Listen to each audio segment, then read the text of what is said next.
Nagbabangga ang puwersa sa Itbulaga ngayon. Kung sino ang sasama kay Mr. Tony Toviera, sino ang maiiwan sa kampo ng mga halusho.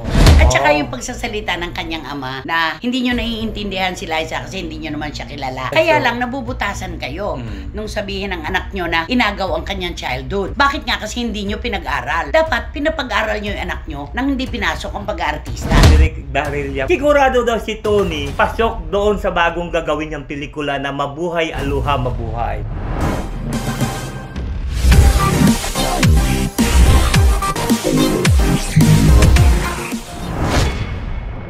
Siyempre po, unang-una nating babatiin, isang malayo ang pagmamahal at pagbati sa mga mahal na mahal nating kachika. Hindi lamang po mula apare hanggang ulo ang tumututok sa atin ngayon, kundi ang buong mundo. Tama, Romel Chika? Magandang araw po sa inyong lahat. At syempre ang ating barikutot ng showbiz, may kiss me pa rin, Wendell Alvarez. At syempre, dito lang po, busog na po kayo sa mga kwentuhan namin.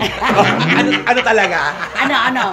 Intriga, kwentuhan, kontrobersiya, ano? Intriga, kontrobersiya at... Ano pa? Ano ba?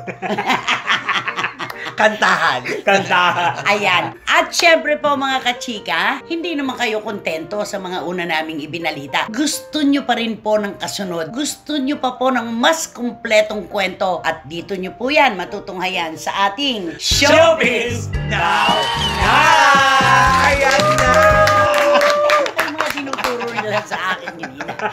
Okay, at yun nga sana lang din po mga kachika, hiling din namin lahat na magsalita na sana ang mga tagapamuno talaga nang nagbabangga ang puwersa sa Itbulaga ngayon. Kailangan nila magsalita dahil sa bilis ng pacing ng mga kwento, ng mga bashers, mga fake news, na kung kailangan na nila magsalita para matigil at matuldukan ang mga kumakalat kung ano man ang tunay na estado ng kanilang kwento. At saka alam nyo, yung mga kababayan natin na dekada 70, 80, umalis na dito sa Pilipinas at nagtrabaho na at naninirahan sa iba't ibang dako ng buong mundo. Sila yun talagang concerned ngayon. Lungkot na lungkot. Ganun naman talaga di ba? Kung ano yung nakasanayan mong programa, kung ano yung nakasama mo na tuwing tanghali, hanapin mo yan. Diba? Sabi nga nila na ito yung kasabay mong lumaki. Oo, totoo yan. Napakarami pong Pilipino nakasabay na lumaki ng Itbulaga. Pero tulad po ng aming sinasabi, walang forever sa mundong ito. Sa totoo lang. Pwedeng yung kasalukuyan pahalagahan natin, alalahanin ng nakaraan, pero yung bukas, di natin alam. Pero alam mo, believe na ako dito sa kay Tito Vic and Joey. Kasi parang sila yung walang kontrobersiya na nagkatampuhan sila, nag-aaway sila. Parang napakasulit ng pagkakaibigan nila. Diba? Kasi diba marami silang nakasabayan, nawala na. Diba? Suicide nga diba? Kaya nga Pero sila itong tatlo talagang hahangaan mo talaga. Pero sila. alam mo, bigay na bigay yung nung nakaraan linggo na picture na nilabas ni dating Senador Tito Soto na sino nagsabing maghihiwalay kami? Silang dalawa, ni Mr. Toviera. Ang magkausap. Bigay naman po yun. Yung test of loyalty, sabi nga, alam naman po natin na ang Tito Vic and Joey, alam kung saan sila pupunta. Alam nila kung ano ang desisyon na gagawin nila. Balikan natin yung mga dating miyembro ng Itbulaga na wala na. Diba? Okay, ihuli natin yung pinaka-controversial. Si Julia, diba? Dati dyan. Clarete. Tapos si Anjo Iliana. Jimmy Santos, diba? Tapos naging din yan sandali sila Michael B. Jano Gibbs. Tsaka si Tony, diba? Si Tony. Tony Roscaida. Diba si Tony Gonzaga? Si Tony Gonzaga unang-una. Una. Doon siya nagsimula. Bago nag-bubble gang, bago siya nagbabulgang. Si Jimmy Santos, napapanood ko pa nga noon di ba? Napapanood ko pa parang nag-work from home siya, Parang gano'n. Pero ano na ang trabaho ni Jimmy Santos ngayon? Nung pandemic kasi, nung kasagsagan ng pandemic, di ba, nag-work from home siya. Tapos nagiging busy siya sa kanyang vlog. Parang pagluluto? Pagluluto, tsaka pumunta siya doon sa ulingan, yung paano gumawa ng uling. Talagang yung mga content niya, gano'n. Human interest. Yes, oo. Pero ito nung bandang huli, tapos di ba parang nagkasakit siya? Okay. Di ba tapos nanawagan nga siya, tapos di ba tinulungan siya ni Big Soto sa kanyang sakit, tapos pinabalik sa ulit sa Itbulaga nun na, andito na ba pala si Jenny, yung gano'n, nung nag-ano na sa Itbulaga ulit. Nung gumaling na siya, parang inano sa ulit sa Itbulaga na parang work from home pa rin siya. Tony Rose Gaida, hindi na visible, pero miyembro pa rin ng pamilya ng Itbulaga. Anjo Oliana, mula nung nagpolitika, medyo dumistansya. Pero ang talagang tinatanong ng mga bashers at ng mga netizens ngayon, si Ruby Rodriguez. Ay, Oo. Alam mo, walang maliwanag Ano na ba yun? kwento Kasi ilang taon na nakararaan nito dahil pandemya yun na hindi siya napasama dun sa mga regulars na ng Itbulaga. May nagtanong sa kanya, Ruby, bakit wala ka na sa Itbulaga? Ang sagot niya, bakit hindi sila tanungin mo? Di ba? Matindi yun. May laman. May laman yun. Malaman na malaman yun. Di ba? Anong balita mo? Bakit nawala si Ruby? Kasi ang sabi niya noon, parang magtatrabaho ata sa abroad.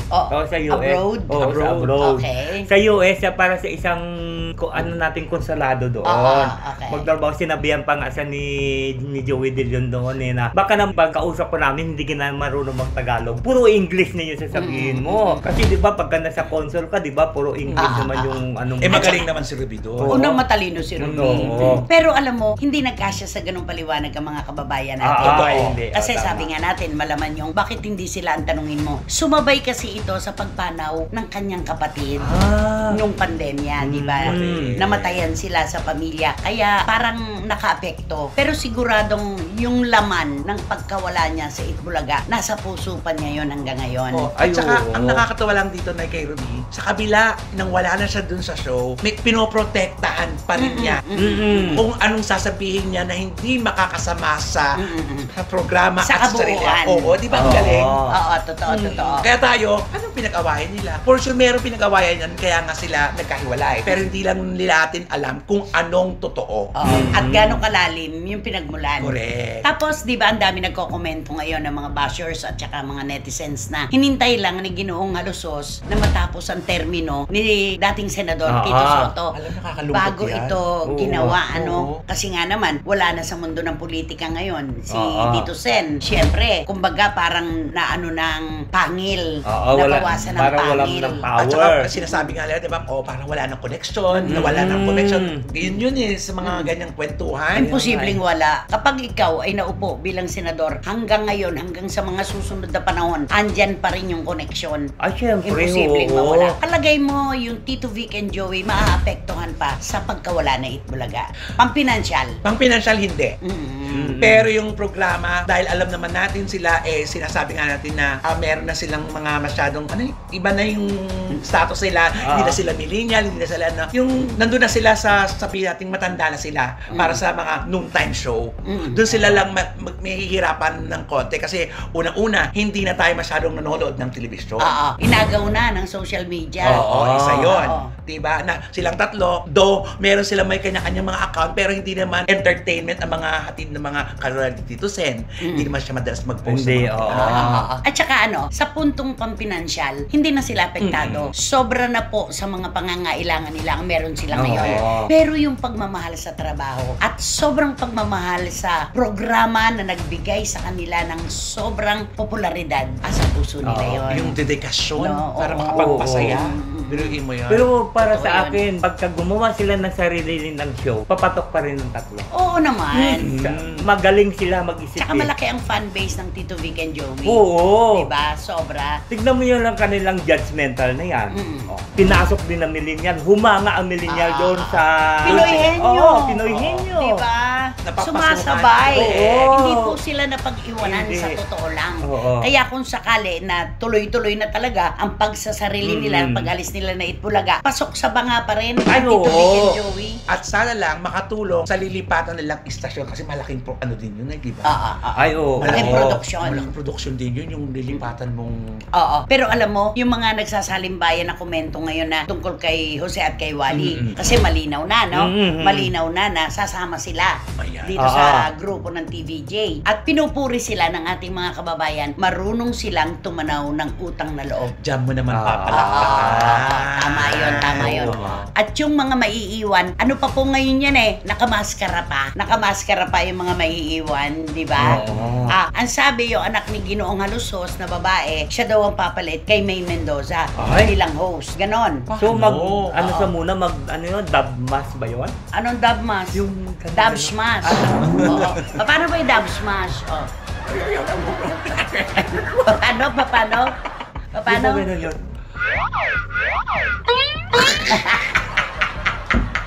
Parang, yung bibig parang manok na yun.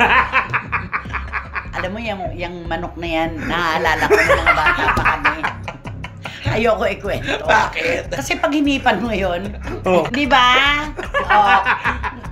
Real talk tayo. Ang manok, kapag nasa kilang, hinipan mo, gumaganon sila. Ganon. Diba? Kaya yung madaldal na babae, laging ikinukumpara sa chuchu ng manok. Alam mo, ang daldal-daldal mo, parang ang chuchu ng manok. Ayun. Paano nga yung chuchu ng manok? Dub smash. Paano?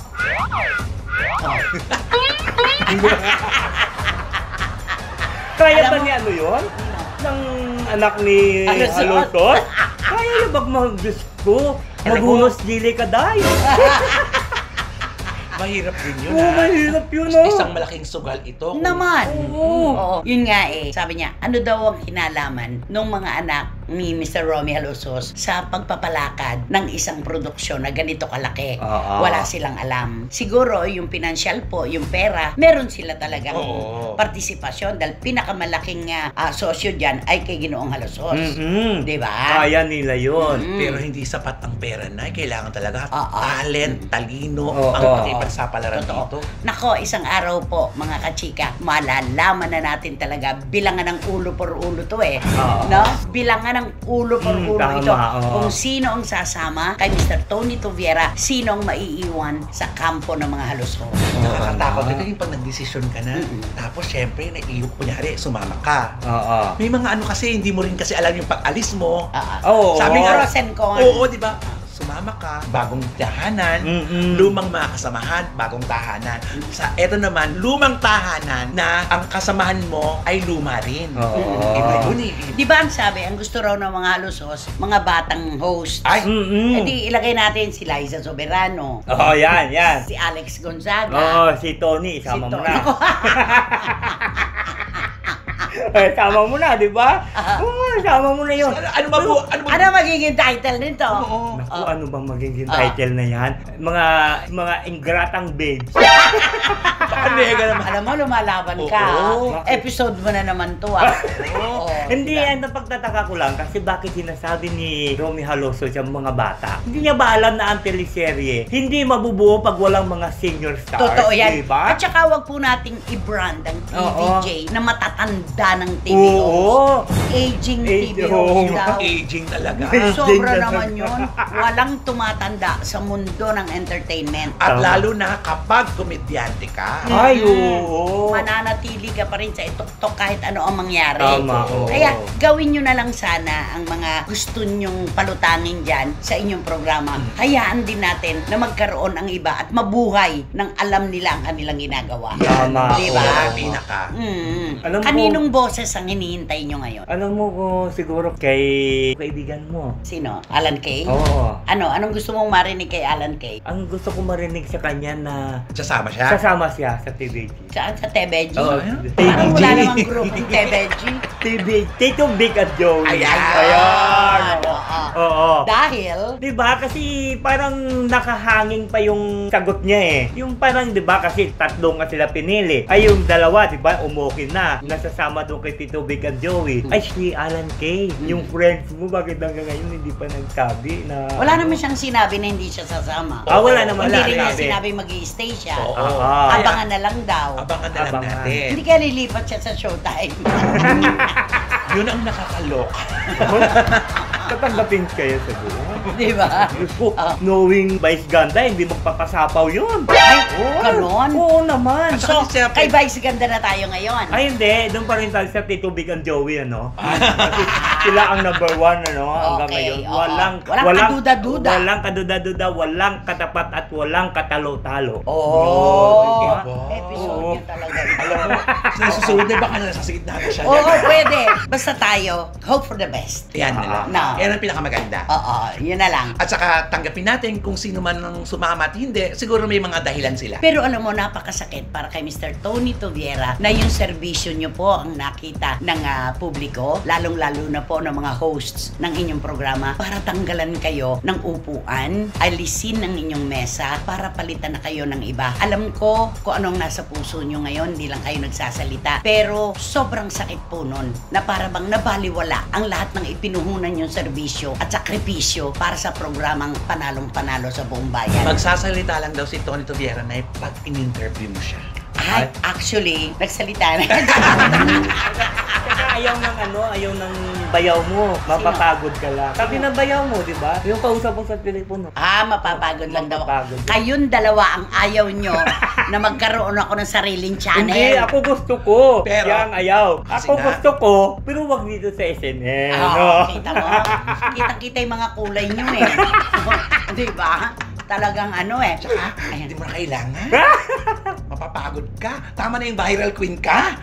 Naku, alam mo, bakit po ganun? Ano sabi ng classmate mo? So, Kung yun nasa kailan ka daw Switzerland. tumanda? Taga Switzerland kasi. At saka sa naman, sa Virginia. Oo. Pag ganun daw niya, who's trending in the Philippines? Philippines. Pag ganun daw niya, Christy Fermin. Oo. Sabi niya, Diyos ko, ang sorority sister ko, kung kailan kami tumanda, tsaka nagkagani-ganito. Hindi ko po alam. Yung po nga binibitiwan kong salita, opinion ko po yun, paninindigan ko po yun. At maraming salamat sa mga vloggers na pareho kami ng pananaw.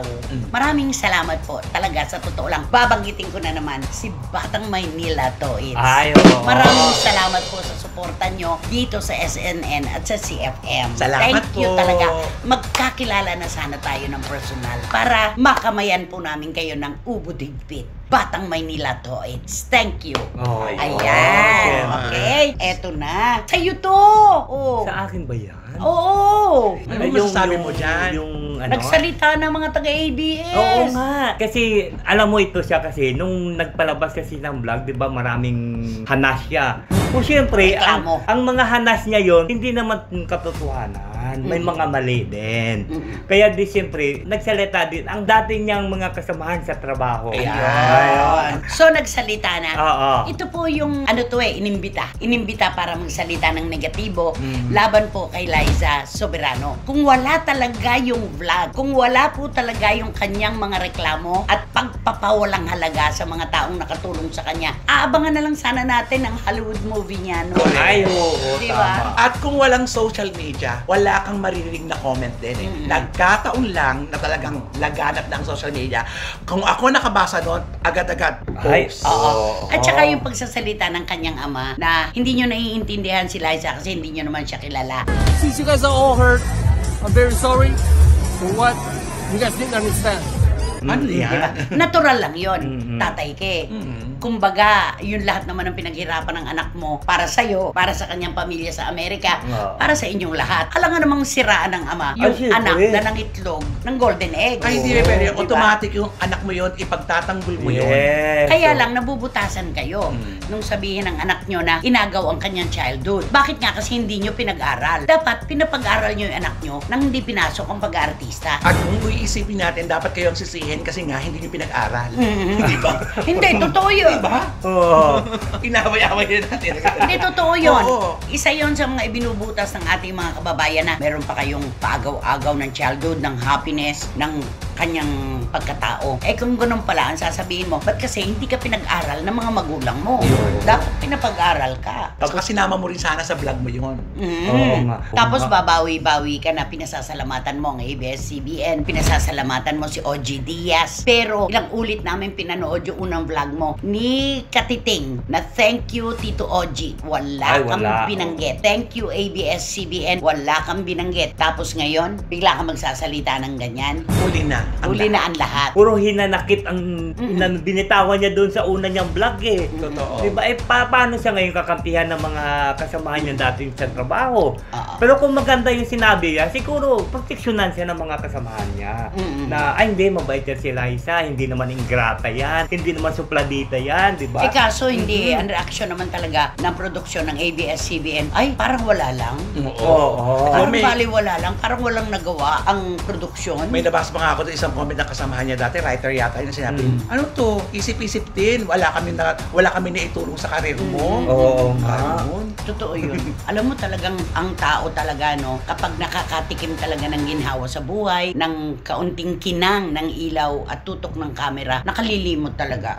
Oo. Nakalilimot. Alam mo, tingin ko dyan, isa-isa magsilabasan yan dahil sa production eh. Kasi ang production pa na nakakaalam ng mga galaw ng mga artista eh.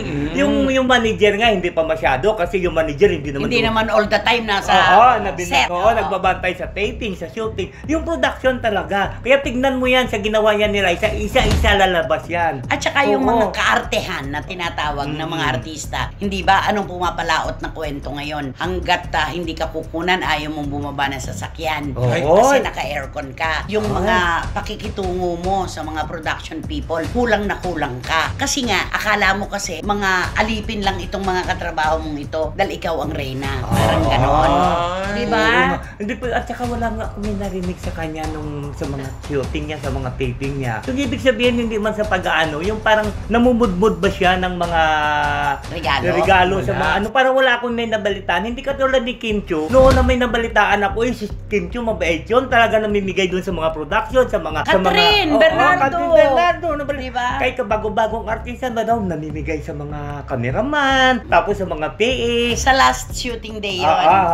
Last taping day. Naging kultura na po yan ang paggawa ng pelikula at serye. Kapag last day po, kung hindi man naglalagay ng halaga sa ampaw, nagpapagawa sila ng giveaways. O kaya yung mga ex-deal nilang produkto. Bilang pagtanaw yun ng utang na loob sa mahaba-haba ring panahon na pinagsamahan nila sa pagtatrabaho. Diba?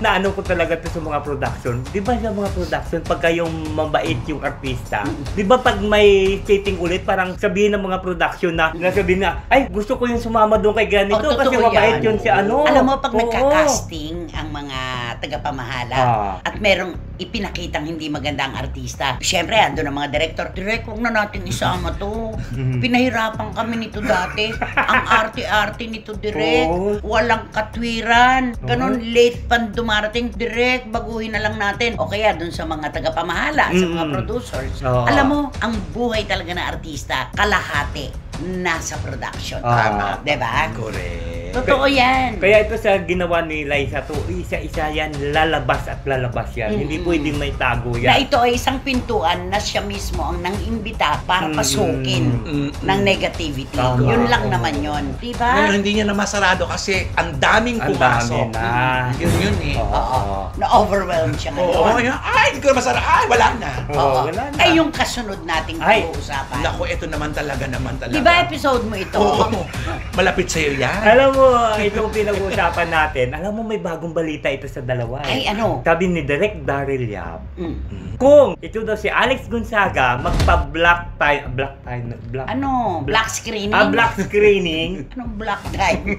Ano to? Anong network? Anong airtime? Pagka magpa-black screening daw itong si Alex Gonzaga, sigurado daw si Tony pasok doon sa bagong gagawin niyang pelikula na Mabuhay Aloha Mabuhay. Ay, sasama siya doon. Kasama daw si Tony Gonzaga doon. Kaya bang labanan ng positivity ni Direk Daryl, yung negativity ng mga artista niya? Naniniwala ako na magaling kasi ito si Daryl na eh. Alam naman natin, di ba?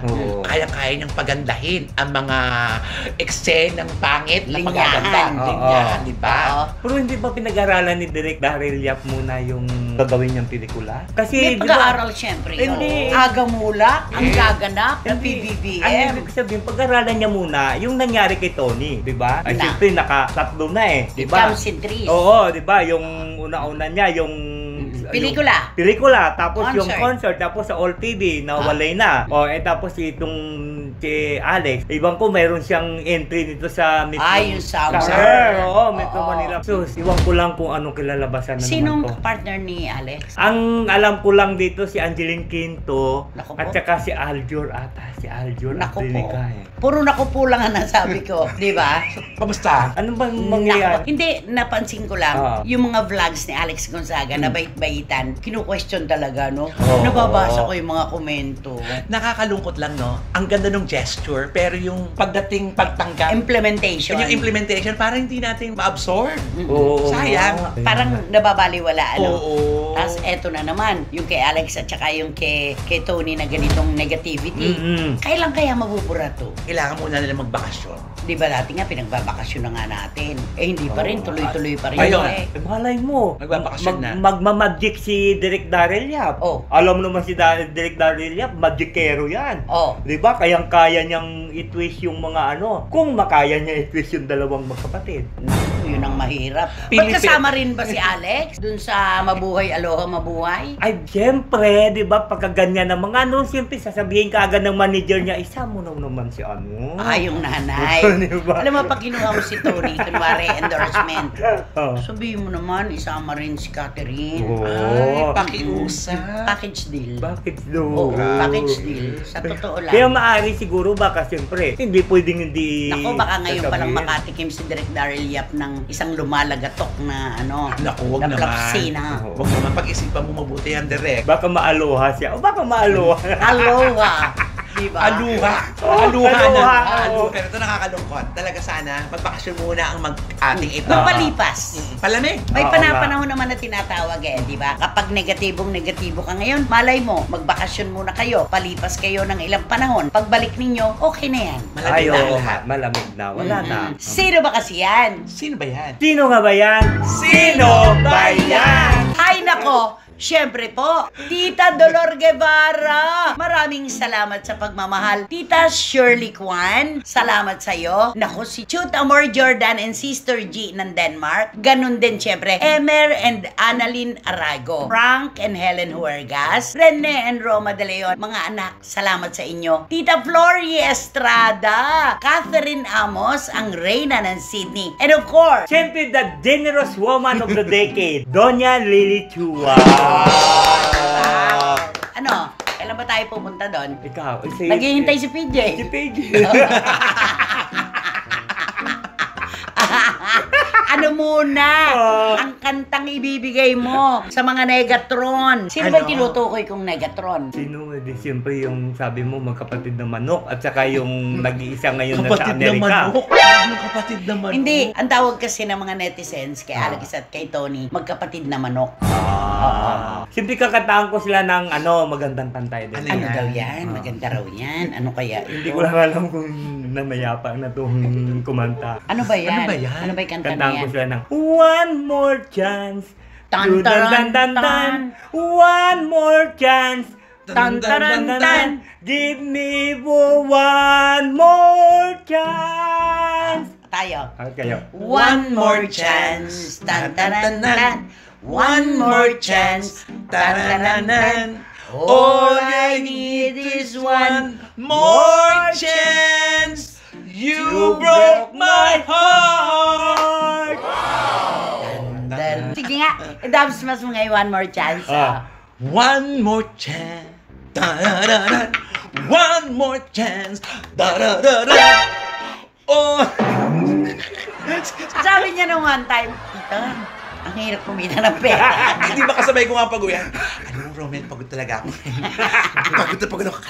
Ang hirap talaga. Ano ang gusto mo? Pagoda Philippines ka o wala kang kinikita? Ay, hindi. Mas masarap yung Pagoda Philippines. Ayan. Oo, kasi Diba? siyempre may kita. At mahal mo ang trabaho. Oo. Okay, grabe. Sino ba ang magbabato ng bihay? Eto na nga, ang ating today's video's blind item. Oo. Nako, ano to, young actress to.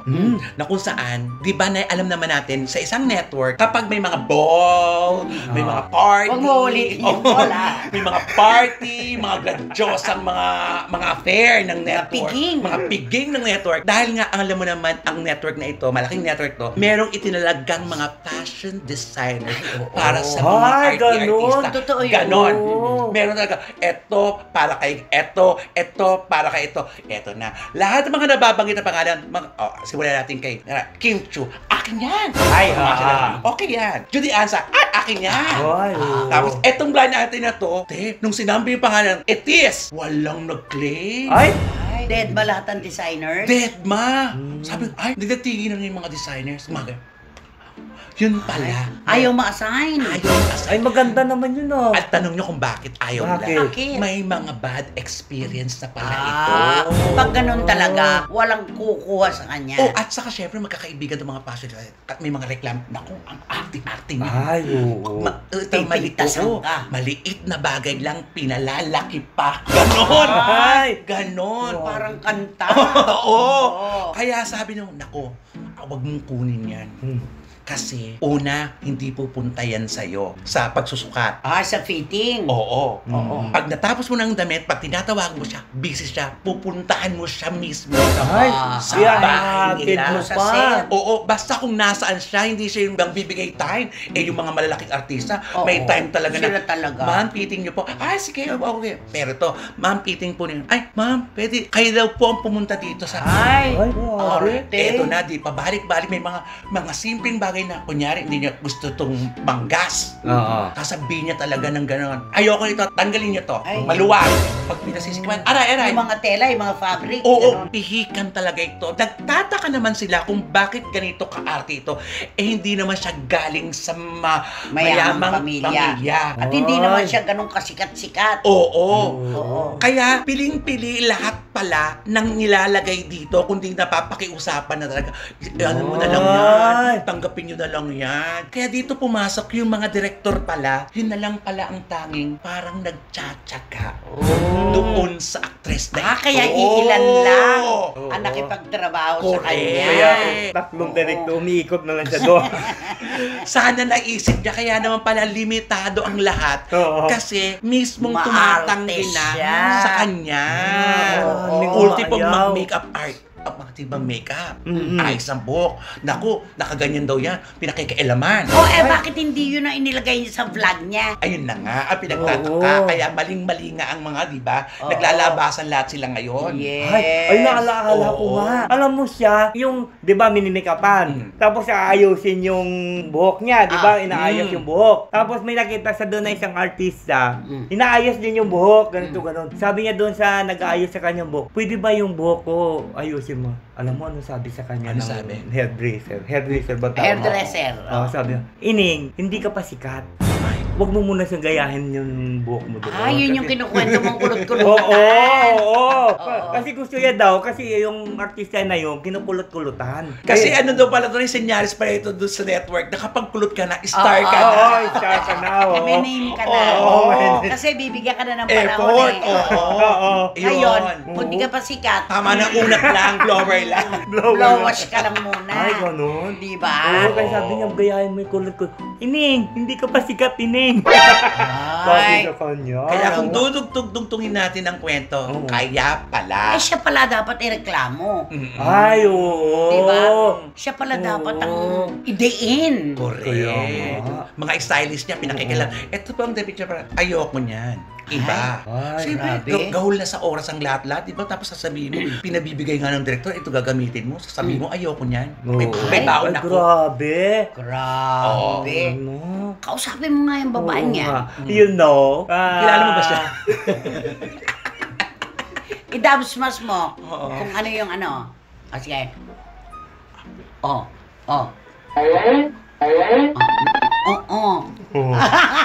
Ano ba yung balitang may bilog dito, Nay? May bilog dito. Kapwa ko, mahal ko na natin.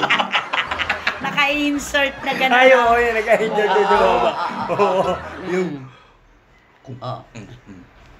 Thank you. Idabsas mo kayong bawal tumawid na kamamatay. Paano yan?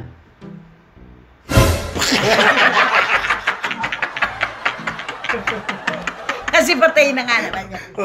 Tigok. Talaga rin naman. So, para kay Tito Manny Garcia, anong sasabihin mo kay Tito Manny tungkol dito sa hitad na maarting to? Alam mo, Tito Manny, Ano talaga, tita dito? Tita Norsky yun. Tita Norsky yun. Tito Manny, mahulaan mo siya, punta ka sa ulo ni Tita Norsky. Sa ulo. Oo, tingnan mo kung may lista yun. O kuto. Grabe kami. Ay nako, ano ba dapat gawin? Mag-subscribe na po kayo dito sa Showbiz Now na at isama nyo na rin po yung Romel Chica Network. Salamat po. Bawal mag-diet. Bawal mag-diet, kain lang. Ayan, at Siyempre, wala kayong dapat gawin. Hit nyo lang yung bell para magkaroon kayo ng notification para makatanggap kayo ng bagong upload na video ng Showbiz Now na! Oh.